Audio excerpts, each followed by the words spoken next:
Nay, ano po yan? Lumpia wrapper to, Bebang. Para saan po yan?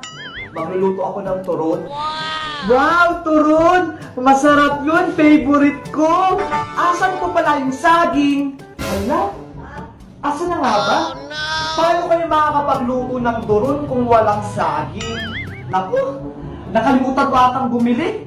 Tumakbo ka doon sa palengke. Bumili ka. Hala, ang layo. Sige na nga, para makakain ako ng turon. Bebang, saan ka pupunta? Sa palengke po, Aling Tere. Bibili pong saging. Magluluto po kasi si nanay ng turon eh. Ay, tamang-tama. May binibenta akong saging dito. Ito oh, masarap to pang turon. Talaga po. Sakto, hindi na ako pupunta ng palengke. Diba? Para hindi ka na mapagod, bilhin mo na to. Magkano po ba to? 50 pesos lang yan. O, eto po bayad. Marami pong salamat, Aling Tere. Yahoo! Nay, andito na po ako. Nakabili na po ako ng saging. Ang bilis mo naman ata, Beba. Kasi po, nasa lubong ko si Aling Tere. May binibenta siyang saging, kaya bumili na ako. Si Tere, nagtitinda ng saging? Patingin niya ako niyan. Ito po, oh. Ha? Senyoritang saging naman to, Beba. Ang liit-liit ito. Hindi to pwede sa turon. Saging din naman po yan, Naya. Hindi tayo mabubusog sa sobrang liit niyan. Bahala ka dyan. Ikaw magluto ng turon na yan. Hala! Sige na nga. Ako na nga magluluto. Ayan, dahil ayaw ni nanay magluto, ako na lang magluluto ng turon. Ang una natin gagawin, babalutin yung turon. Ay, babalatan ko pa pala muna. Nakalimutan ko. Lagot ako nito kay nanay kapag kasama yung balak. Yan, lalagyan na natin ng syempre yung favorite kong pangtalasa. Maino to na may asukal. Para matamis. Ang sarap to. Kaso ang liit niya.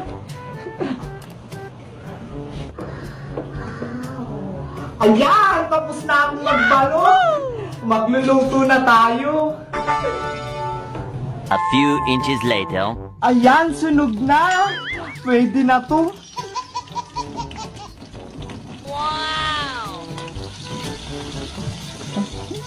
Ang sarap nito. Excited na akong kumain. Ang bango-bango. Naamoy ko na. Later. Nay, luto na yung turon! Wow, Bebang! Marunong ka nang magluto! Ang galing ko po, di ba? Patikim ako kung masarap. Ito po na yun. Saglit lang po. Kukuha ako ng tubig. Mukhang masarap to ah. Hindi latang sunog. Sarap?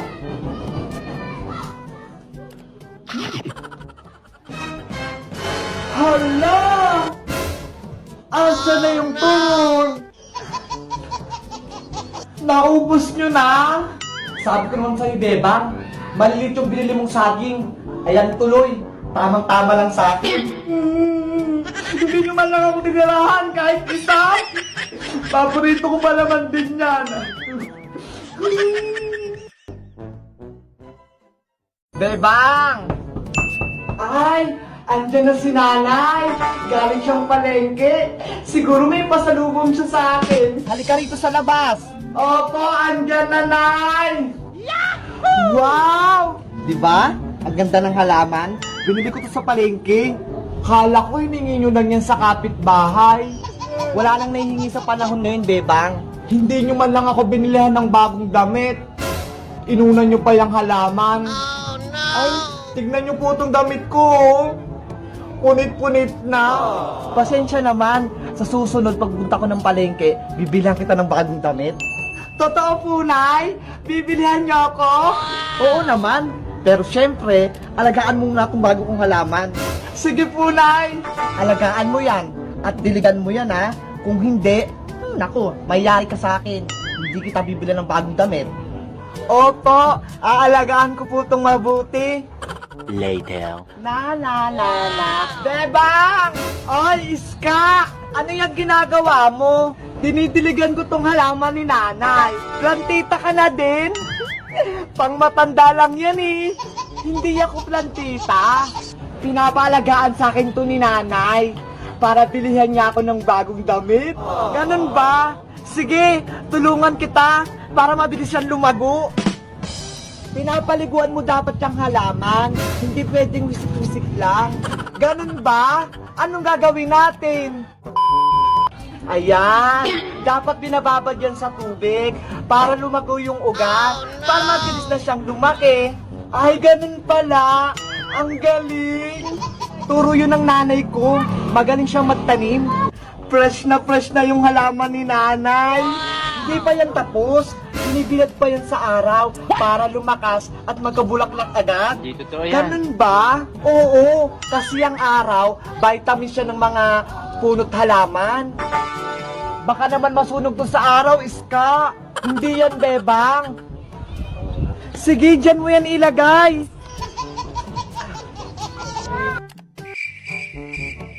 Baka masunog na yan. Ang tagal na yan sa araw. Hindi yan, Bebang. Magtiwala ka sa akin. 2 hours later. Hala, Iska! Hala, lagot na lanta. Akala ko ba lalago? Bakit nalanta? Yari ka niyan sa nanay mo, Bebang. Bakit ako? Ikaw gumawa niyan. Hala, buhayin mo to, Iska. Kamusta na kayong halaman ko? Masilip nga? Bebang? Hala, yan na si Aling Sitang. Yari ako nito. Bebang, ano na nangyari sa tanim ko? Nay! Bakit nalanta? Anong ginawa mo? Kamahal-mahal niyan? Hindi na kita bibilan ng bagong damit. Oh, no! Ikaw kasi, Iska, kung ano-ano pinagagawa mo. Ayan tuloy, hindi na ako bibilan ni nanay ng bagong damit. Kawawa naman si Bebang. Ayan, ang dami na naming ibibentang kalakal. Bebang! Oy, Iska, may nahanap ka bang bote? Eto na yung mga bote sa bahay. Binuhos ko na yung mga laman ng mantika sa bote. Hala, lagot ka. Mayayari ka niyan sa nanay mo. Hindi yan. Ayaw mo bang magkapera tayo? Sa bagay, para marami tayong pera. Akin na yan. O, eto na. Ang dami na nito. Tara na, Bebang. Ibibenta na natin yung mga kalakal kila Mang Kanor. Sana malaki kitain natin. 20 minutes later. Binudol naman tayo ni Mang Kanor. Ang dami nating binentang plastic at bote. Tapos 25 lang yung binigay. Hayaan mo na, Bebang. Okay na yung kaysa wala. Madaya naman siya. Ibili na lang natin kay Aling Sonia yung pera. Sige, bili na lang tayo ng malaking soft drinks. Tamang-tama, uhong na rin ako. Aling Sonia, pabili po ng soft drinks. Wow, ayan na. Salamat po, Aling Sonia. Ito po yung bayad. Upo na tayo dito, Iska. Dito na natin inumin. Hatiin na natin, Bebang. Huwag kang madaya, Iska, ah. Dapat pantay yung hati. Oo naman, hating kapatid tayo, syempre.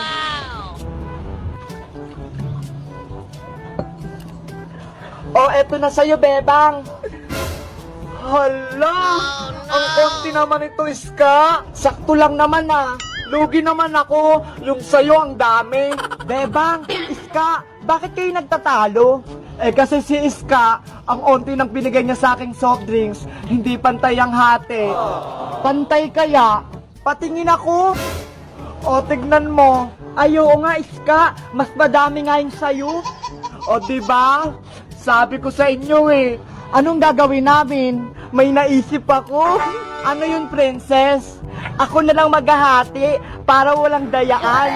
O sige, para walang daya. Okay. Para mahati ko ito, iinumin ko to. Oh, no!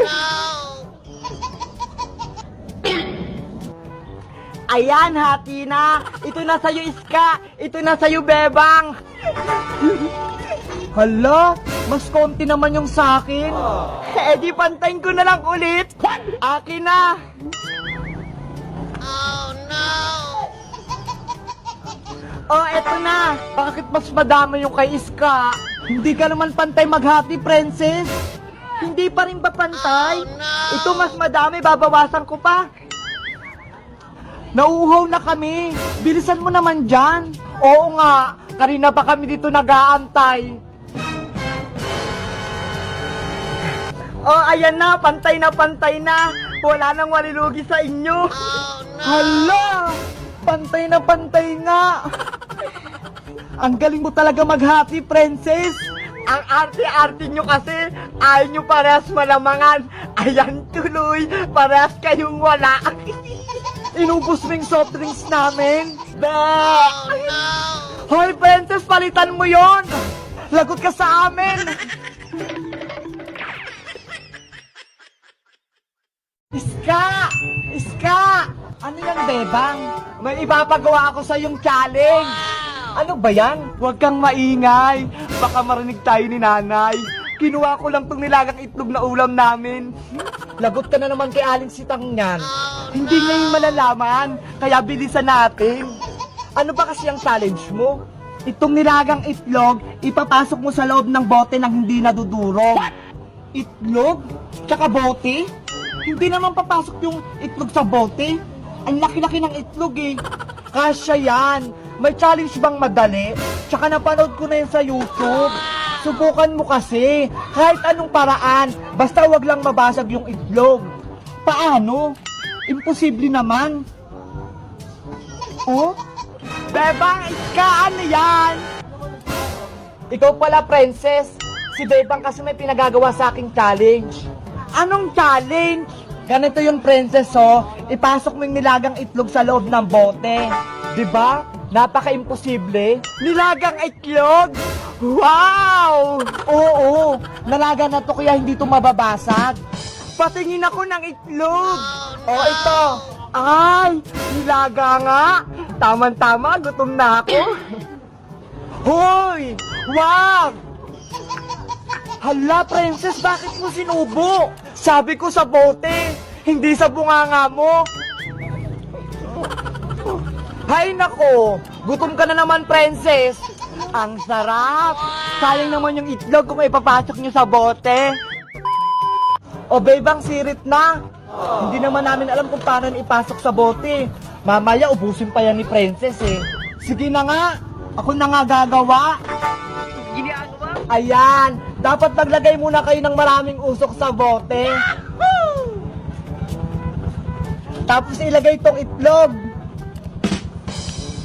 Wala naman nangyayari. Antayin nyo lang kasi. Hala, yan na, Bebang, pumapasok na. Hala, yan na. Ay, ayan, pumasok na. Ayan na, nahulog na. Sabi ko sa inyo eh. Wow, ang galing. Diba, sabi ko sa inyo, magic. Hala, si Nanay Sitang. Anong magic? Hala, lagot. Anong ginawa mo sa ulam nating itlog? Nasa loob na po ng bote. Ito, yung itlog ko. Ano pang ulamin natin?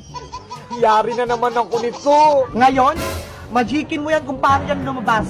Kung hindi, may yayari ka sa akin. Naku, Bebang, mas mahirap yung challenge ng nanay mo. Paano ko ito tatanggalin? Ang hirap-hirap.